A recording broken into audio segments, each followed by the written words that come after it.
This is Adam Martyn Television. Hello there everyone, and welcome to part 5 of this series looking at the history and impact of Doctor Who ratings.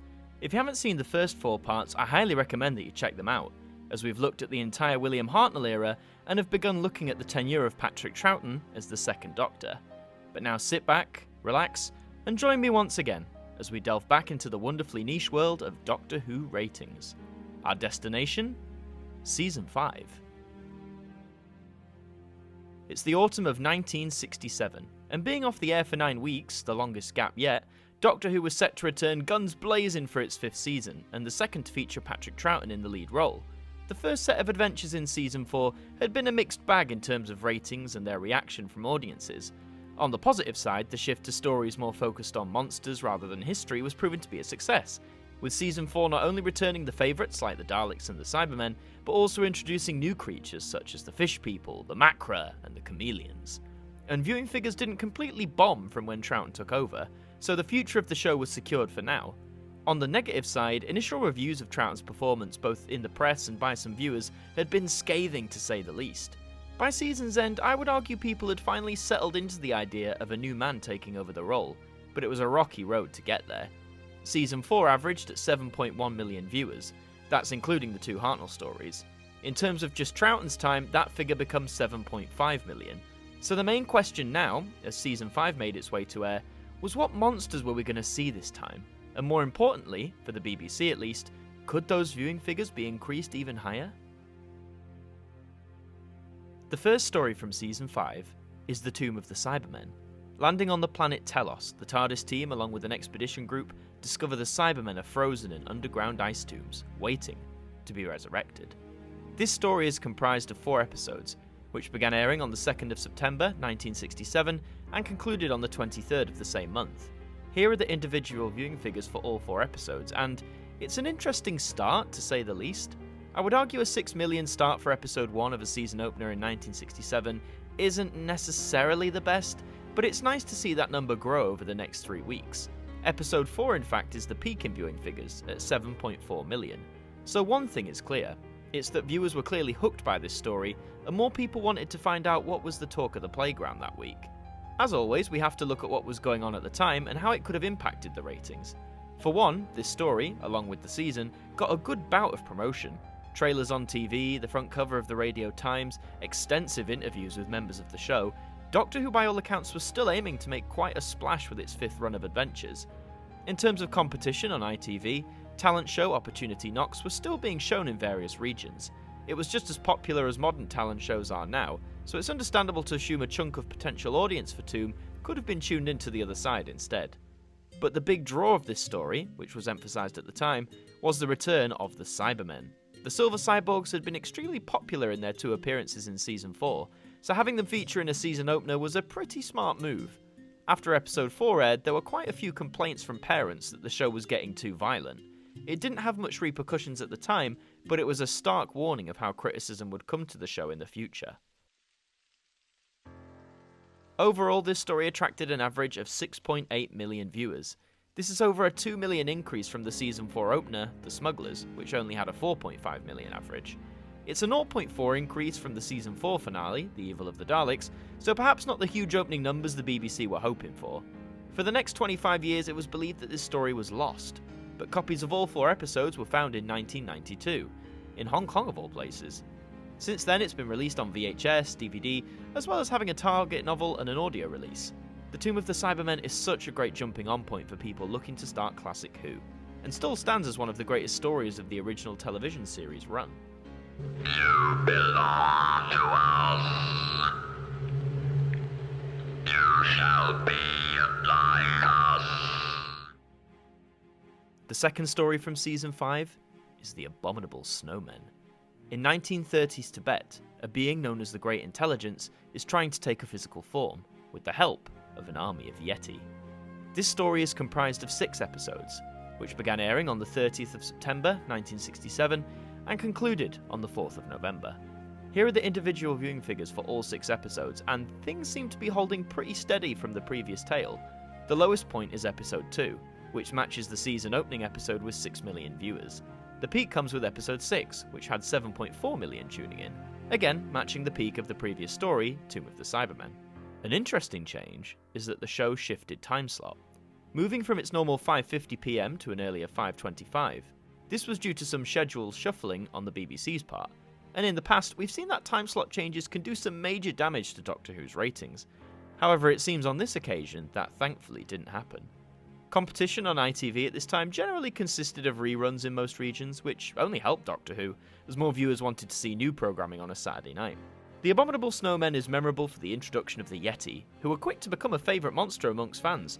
So quickly, in fact, that a sequel story was already placed into Season 5 schedule whilst the story was being transmitted. Also, Deborah Watling, who played Companion Victoria, had some family company, as her father Jack guested in this story as Professor Travers. Overall, this story attracted an average of 6.9 million viewers, a very small increase from the previous story's average, but a welcome one at that. This story is also 2 parts longer than Tomb of the Cybermen, so the fact that it did better over a longer time shows that audiences were captivated by this Tibetan adventure. The Yeti's instant popularity ensured their return in just a few stories, but sadly, for their debut, only episode 2 exists in the archives. This episode can be seen on the Lost in Time DVD box set, and is also available as a Target book and via an audio release. This creature certainly doesn't seem to be flesh and blood. What? It's not your abominable snowman either, Trevor. The third story from Season 5 is the Ice Warriors. The year is 3000 AD, and in the midst of a second ice age, the time travellers, along with the scientific crew, must work together to prevent the threat of the Ice Warriors. This story is comprised of 6 episodes, which began airing on the 11th of November 1967 and concluded on the 16th of December. Here are the individual viewing figures for all 6 episodes, and we can see things are improving even further. Only 1 episode falls below 7 million, and the peak comes with 5, which hit bang on 8 million viewers. There are a few arguable reasons as to why this story saw a rise in viewership. One of these being that broadcasting over November and December meant that more people were likely to be watching TV indoors. Second, hot off the heels of the successful Yeti, the Ice Warriors proved to be a captivating monster for audiences to be fearful of and take an interest in. Also, ITV competition at the 5:25 PM time slot was relatively weak. And finally, during the Ice Warriors broadcast, Blue Peter ran a designer Doctor Who monster competition, with the winners to be judged by the Doctor himself. This competition was extremely popular, receiving 250,000 entries. I believe that the interest around this competition helped the boost in performance for the Ice Warriors ratings. Perhaps some entrants hadn't watched Doctor Who for a while, and by flexing their imagination for the competition, it inspired them to tune in again. A hypothesis, of course, but a potential reason nonetheless. Overall, this story attracted an average of 7.3 million viewers, a 500,000 increase from the previous story. So we're seeing an overall steady rise in Season 5 so far, and long may that continue.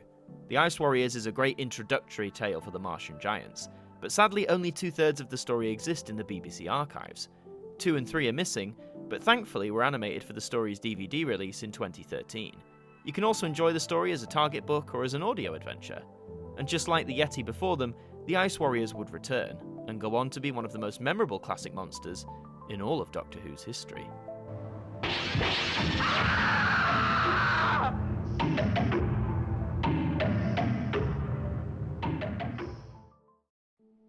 The fourth story from Season 5 is The Enemy of the World. In the year 2018, most of the world is under threat from the vicious dictator, Salamander, who coincidentally is the spitting image of the Doctor himself. This story is comprised of 6 episodes, which began airing on the 23rd of December 1967 and concluded on the 27th of January 1968. Here are the individual viewing figures for all 6 episodes, and even though things are jumping around a bit, nothing looks too terrible. The story's low point comes with episode 1, hitting 6.8 million viewers. The peak is the story's final episode, hitting a high of 8.3 million. The remaining episodes are all well in, or just under the 7 million mark, which is fairly respectable for the time the story was broadcast in. In terms of outside influence, a Radio Times cover always helps, now in colour too. Competition on ITV was once again a mixture of reruns, cartoons, and now, the newest show from Gerry Anderson, Captain Scarlet and the Mysterons, a personal favourite of mine. The Enemy of the World is a fascinating story too, as it's the only tale of Season 5 to not feature some kind of alien monster as the villain. However, for the longest time, this story was viewed by fans as being quite dull. For 45 years we only had episode 3 available to view, and when you watch this episode alone with no prior or subsequent context, it can come across as a bit off and slow-paced. All of that changed in 2013, when copies of all 6 episodes were located in Nigeria and were subsequently released on DVD. Watching it in full, this story is absolutely fantastic. Great characters, an engaging story, several tense moments, and a star double performance from Patrick Troughton, playing both the hero and the villain. I highly recommend checking this story out if you haven't seen it yet, the special edition DVD from 2018 being the best way to go. Overall, this story attracted an average of 7.4 million viewers, an ever so slight increase from The Ice Warriors. I think it's important to note that at this halfway point through the season, that it's arguably the most consistent that Doctor Who has ever been ratings-wise so far. No episode has fallen below 6 million viewers or crossed over 9 million, but to hold consistent ratings of around 7 million for several weeks on end is quite a feat. Furthermore, this story would have sent children's imaginations wild, that the man playing the Doctor could also deliver a superb turn as a villain. There is a target book and an audio release, but for me, the best way to experience the Enemy of the World is definitely via watching it on the medium it was made for. We're going to put you outside, Salamander. No friends, no safety, nothing. You'll run, but they'll catch up with you. The 5th story from Season 5 is The Web of Fear. Around 40 years after the Tibetan incident, the Yeti return once more, this time in the London Underground, controlled again by the vengeful Great Intelligence. This story is comprised of 6 episodes, which began airing on the 3rd of February 1968 and concluding on the 9th of March. Here are the individual viewing figures for all 6 episodes, and I think it's pretty obvious to see how the return of the popular Yeti positively affected the story. The last 3 episodes all shoot above 8 million viewers, and even the lowest point of episode 3, well, it's still pulling in 7 million. Episode 6 gets a special mention, as the 8.3 million viewers it brought in helped put Doctor Who back into the top 40 programmes for the first time in a long time, finishing at 36th place. So aside from the Yeti's return, is there any other factors that helped this story? Well, the promotion for this story was extensive. The Radio Times regularly dedicated pages for the story through its 6-week run, and before the story even began, a specially filmed trailer featuring Patrick Troughton talking to the viewers was aired after the conclusion of The Enemy of the World. Now, many stories of Season 5 had special trailers to help promote them, but this was the first to feature the main actor speaking directly to you, the viewer. Competition on ITV remained weak in comparison, and the return of the Yeti so soon only created the peak of hype and interest for this season. I would argue even more so than the Cybermen.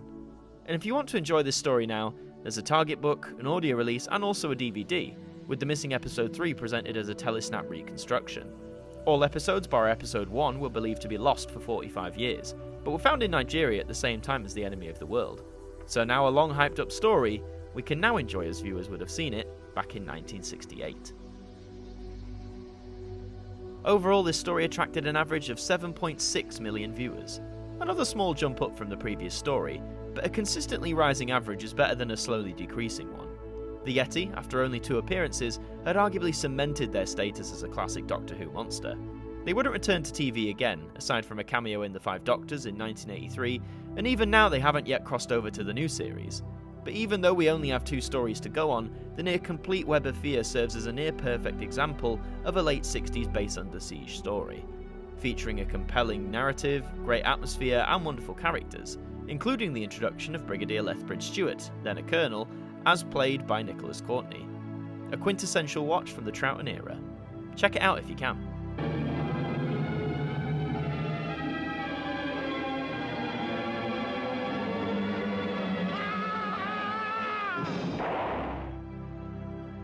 The 6th and penultimate story from Season 5 is Fury from the Deep. The TARDIS team arrive and get involved with the goings-on of a North Sea gas refinery, where a parasitic seaweed creature is on the move. This story is comprised of 6 episodes, which began airing on the 16th of March 1968 and concluded on the 20th of April. Here are the individual viewing figures for all 6 episodes, and despite a strong first half, things begin to slip into the latter half of the story. For the first time this season, we have an episode that falls under 6 million viewers, this being episode 5, which hit 5.9 million. So why now at this point in the season are we starting to see more of a substantial drop? The show was now firmly back in a 5:15 time slot, and competition on ITV was varied to say the least. Almost every region was choosing to air a different kind of programme, whether that be in animation, reruns, comedies, silent films, you name it, ITV was probably showing it somewhere. Furthermore, as winter turned into spring, it could be said that more people, particularly children, were more likely to be outside at 5:15 on a Saturday rather than inside watching TV. Furthermore, and this is just a theory, but I think all of the hype and excitement of the Yeti returning could have had a small negative effect on this story. Like with any big event, the immediate aftermath is that things died down, and whilst the first half of Fury retains figures that echo the heights of the Web of Fear, the latter half could be a result of people dropping off, as they were there to see the Yeti, see how the next story went, and maybe just weren't as captivated by the seaweed creature. Having said that, this was another story from Season 5 that was built up as a masterpiece amongst fandom. All 6 episodes are sadly missing from the archives, but in 2020, the entire story was released in animated form, on DVD and Blu-ray, giving new life to this long-missed adventure. Overall, this story attracted an average of 7.2 million viewers, a small drop from the Web of Fear. Don't get me wrong, a 7.2 million average over a 6-week period is still very good and respectable, but this is the first ratings drop in Season 5 when looking at story averages. Whilst you can still enjoy Fury as a target book and an audio release, I would recommend picking up the animated version to see the story for yourself as close to original broadcast as possible. This story also saw the departure of Deborah Watling's Victoria, in what was quite a heartfelt farewell for the series at the time. But we have one more story left this season, and it would certainly try to end things with a bang.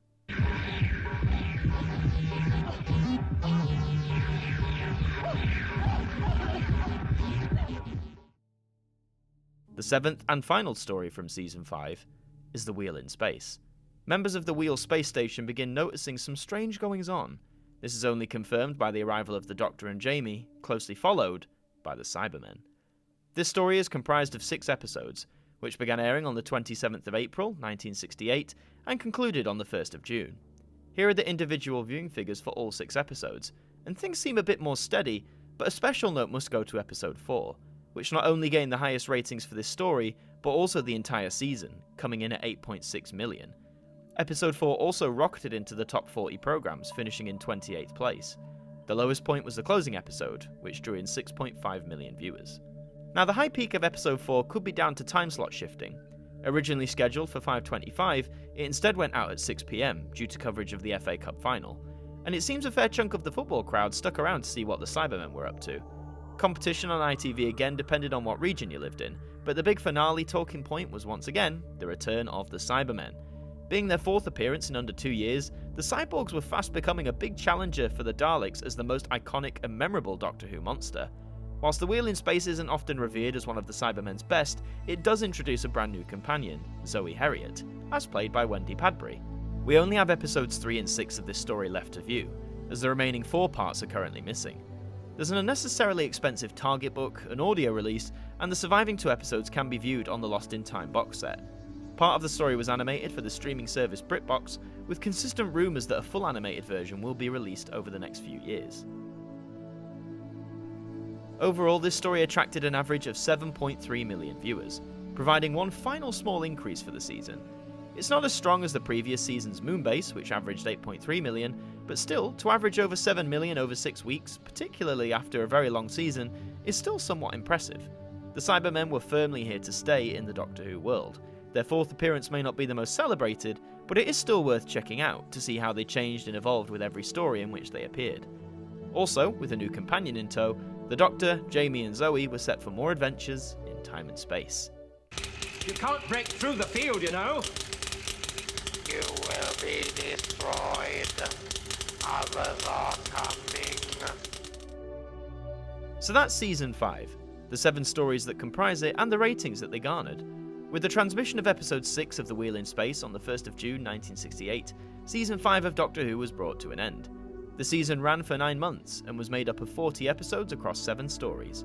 18 episodes of Season 5 are currently missing from the archives, although many of the stories can be enjoyed via DVD, thanks to animated or telesnap reconstructions. Let's have a look at the story averages for this season. We can see that the highest story average was with The Web of Fear, which had 7.6 million tuning in on average. The lowest point came with the season opener, Tomb of the Cybermen, which averaged 6.8 million, following the trend of the last season opener, The Smugglers, which also performed the lowest, in that case for Season 4. These story averages are arguably the most consistent that Doctor Who has been so far, with no story averaging less than 6 million, but none crossing 8 million either, which is a shame as some of these stories are some of the best examples of classic Who there ever is. But saying that, with roughly 7 million people tuning in for nearly every story, this continued to prove that the monster or base under siege approach to storytelling was really working and resonating with audiences. The introduction of instantly popular new monsters, such as the Ice Warriors and particularly the Yeti, helped expand the roster of villains for the Doctor to face. The double appearance of the Cybermen this season continued to cement their presence as one of the greatest monsters the show has ever devised. But despite all of these new monsters and engaging stories, the weekly work toll was starting to ebb away at the main man himself, Patrick Troughton, and the next season to air would prove to be his last. If we work out the average amount of viewers across the entire season, we can calculate that the average for Season 5 of Doctor Who is around roughly 7.2 million viewers, a very small increase from Season 4's 7.1 million, and if you just take the 7 Troughton stories from that season into account, it's a drop of 0.4 million. So for the past 3 seasons now, Doctor Who was producing an overall average in the 7 million viewer range, which again, in the late 1960s would have been seen as fairly respectable. But considering there was only one major competitor, and a third channel that most people still didn't have access to yet in BBC Two, the heads at the corporation probably thought that their science fiction show could do better. But with a successful baseline approach to introducing new monsters and presenting engaging storylines, they could only hope that Season 6 would provide the big boost in ratings that they so desperately craved. So those are the ratings details for Season 5. I hope you enjoyed this numerical look back at Patrick Troughton's second year. The man was now established as the second Doctor, and despite initial criticism, he'd more than proved that he could handle the part and attract all manners of audiences. If you want to see some brilliant fan-made trailers for Season 5, then check out Veritaserum UK here on YouTube, as they make fantastic trailers that encompass all of Doctor Who history. If you want to read more about Doctor Who and the making of it, I highly recommend the Complete History series of books, which I used as reference for this video. Please consider leaving a like, subscribing to the channel, and leaving your thoughts on Season 5 in the comments section below. I've been Adam Martyn from AMTV, and we'll see you next time for Season 6. A massive thank you to our producer and director patrons for your support towards us here at AMTV. You just help keep us going, and that's massively appreciated. And that does bring us to the end of another evening here on AMTV. We hope you enjoyed the programme, and we hope to see you next time. Good night.